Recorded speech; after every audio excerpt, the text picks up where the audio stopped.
ನಮಸ್ಕಾರ.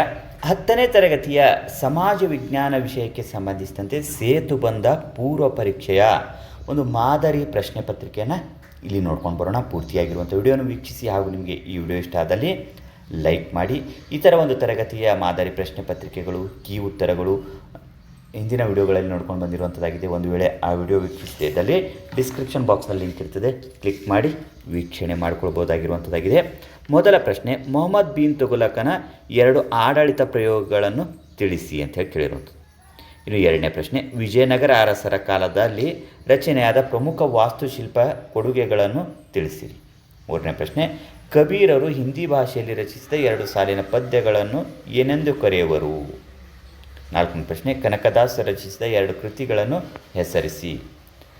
ಐದನೇ ಪ್ರಶ್ನೆ, ಅಂತಾರಾಷ್ಟ್ರೀಯ ಸಂಬಂಧಗಳು ಎಂದರೇನು. ಇನ್ನು ಆರನೇ ಪ್ರಶ್ನೆ, ಅಂತಾರಾಷ್ಟ್ರೀಯ ಸಂಬಂಧಗಳ ಕ್ರಮಬದ್ಧ ಅಧ್ಯಯನವು ಯಾವಾಗ ಪ್ರಾರಂಭವಾಯಿತು. ಏಳನೇ ಪ್ರಶ್ನೆ, ಆರ್ಥಿಕ ರಚನೆ ಎಂದರೇನು. ಎಂಟನೇ ಪ್ರಶ್ನೆ, ಅರ್ಥವ್ಯವಸ್ಥೆಯ ವಿವಿಧ ವಲಯಗಳನ್ನು ಪಟ್ಟಿ ಮಾಡಿರಿ. ಒಂಬತ್ತನೇ ಪ್ರಶ್ನೆ, ಶ್ರಮ ಎಂದರೇನು. ಹತ್ತನೇ ಪ್ರಶ್ನೆ, ಮಾರುಕಟ್ಟೆ ಎಂದರೇನು.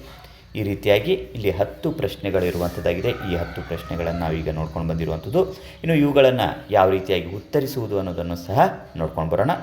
ಈ ಎಲ್ಲ ಪ್ರಶ್ನೆಗಳನ್ನು ಮಾದರಿಯಾಗಿ ಈ ರೀತಿಯಾಗಿ ಉತ್ತರಿಸಬಹುದಾಗಿರುವಂಥದ್ದು. ಮೊದಲನೇ ಪ್ರಶ್ನೆ, ಮೊಹಮ್ಮದ್ ಬಿನ್ ತುಘಲಕನ 2 ಆಡಳಿತ ಪ್ರಯೋಗಗಳನ್ನು ತಿಳಿಸಿ ಅಂತ ಹೇಳಿದಾಗ ರಾಜಧಾನಿ ಬದಲಾವಣೆ, ಸಾಂಕೇತಿಕ ನಾಣ್ಯ ಪ್ರಯೋಗ, ಕಂದಾಯ ಸುಧಾರಣೆ, ದಕ್ಕನ್ ನೀತಿ, ಯಾವುದಾದ್ರೂ 2 ಸಹ ಉತ್ತರಿಸ್ಬೋದು.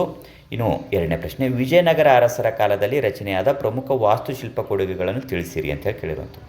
ಹಂಪಿ ವಿರೂಪಾಕ್ಷ ದೇವಾಲಯ, ವಿಜಯ ವಿಠಲ ದೇವಾಲಯ, ಕಲ್ಲಿನ ರಥ, ಗಜಶಾಲೆ, ಕಮಲ ಮಹಲ್. ಇನ್ನು ಮೂರನೇ ಪ್ರಶ್ನೆ, ಕಬೀರರು ಹಿಂದಿ ಭಾಷೆಯಲ್ಲಿ ರಚಿಸಿದ 2 ಸಾಲಿನ ಪದ್ಯಗಳನ್ನು ಏನೆಂದು ಕರೆಯುವರು.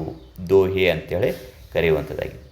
ಇನ್ನು ನಾಲ್ಕನೇ ಪ್ರಶ್ನೆ, ಕನಕದಾಸರು ರಚಿಸಿದ 2 ಕೃತಿಗಳನ್ನು ಹೆಸರಿಸಿ ಅಂತೇಳಿ ಕೇಳಿರುವಂಥದ್ದು. ರಾಮದಾನ ಚರಿತ, ಮೋಹನ ತರಂಗಿಣಿ, ಹರಿಭಕ್ತ ಸಾರ, ನಳಚರಿತೆ. ಐದನೇ ಪ್ರಶ್ನೆ, ಅಂತಾರಾಷ್ಟ್ರೀಯ ಸಂಬಂಧಗಳು ಎಂದರೇನು. ರಾಷ್ಟ್ರ ರಾಜ್ಯಗಳ ನಡುವಿನ ಅಂತರ್ ಸಂಬಂಧವನ್ನು ಅಂತಾರಾಷ್ಟ್ರೀಯ ಸಂಬಂಧಗಳು ಎನ್ನುವರು.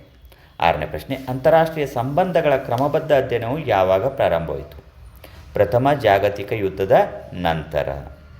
ಇನ್ನು ಏಳನೇ ಪ್ರಶ್ನೆ, ಆರ್ಥಿಕ ರಚನೆ ಎಂದರೇನು.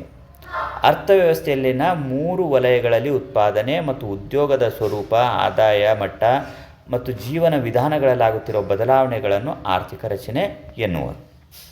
ಎಂಟನೇ ಪ್ರಶ್ನೆ, ಅರ್ಥವ್ಯವಸ್ಥೆಯ ವಿವಿಧ ವಲಯಗಳನ್ನು ಪಟ್ಟಿ ಮಾಡಿರಿ. ಪ್ರಾಥಮಿಕ ವಲಯ, ದ್ವಿತೀಯ ವಲಯ, ತೃತೀಯ ವಲಯ. ಇನ್ನು ಶ್ರಮ ಎಂದರೇನು. ಜೀವನದ ಗಳಿಕೆಗಾಗಿ ಮಾಡಲಾಗುವ ದೈಹಿಕ ಮತ್ತು ಮಾನಸಿಕ ಪ್ರಯತ್ನಗಳನ್ನು ಶ್ರಮ ಎನ್ನಬಹುದು. ಇನ್ನು 10ನೇ ಪ್ರಶ್ನೆ, ಮಾರುಕಟ್ಟೆ ಎಂದರೇನು. ವಸ್ತುಗಳನ್ನು ಮಾರುವವರು ಮತ್ತು ಕೊಳ್ಳುವವರು ಸೇರುವ ಜಾಗವನ್ನು ಸಾಮಾನ್ಯವಾಗಿ ಮಾರುಕಟ್ಟೆ ಎನ್ನುತ್ತಾರೆ.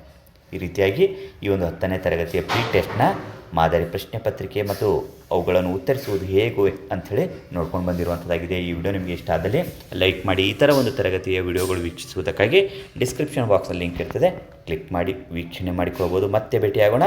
ಧನ್ಯವಾದ.